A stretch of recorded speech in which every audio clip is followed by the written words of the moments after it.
In January 1848, workers found gold at Sutter's mill in the Sierra foothills. The discovery began as a local surprise beside the American River, but it quickly became a force that remade California's population, economy, cities, and political future. Before the rush, California was a thinly settled region of ranchos, indigenous homelands, missions, small towns, and coastal trade. Mexican California had its own communities and claims.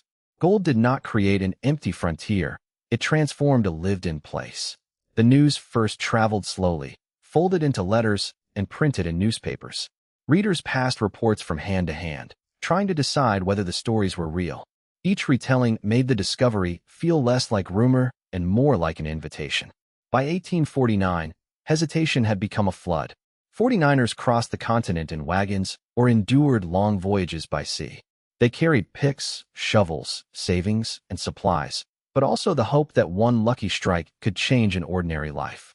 The pressure of that migration hit San Francisco first. Passengers poured onto crowded wharves beside crates, luggage, and ships that had arrived from every direction.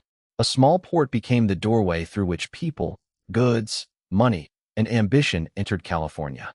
Around the harbor, merchants, banks, warehouse owners, hotel keepers, and outfitters built a new economy.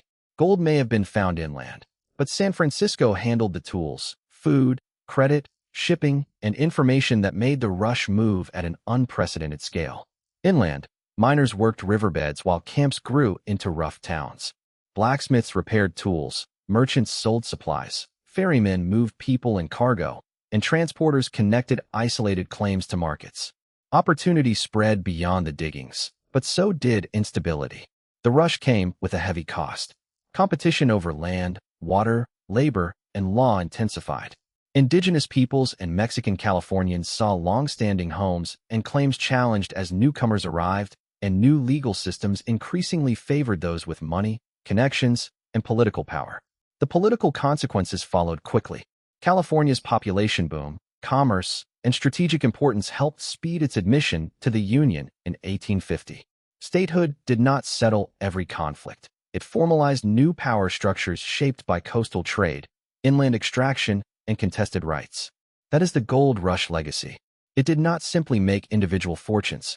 It rewired California's ports, towns, markets, and laws, creating patterns of growth and inequality that remained visible long after the first miners had left the riverbanks.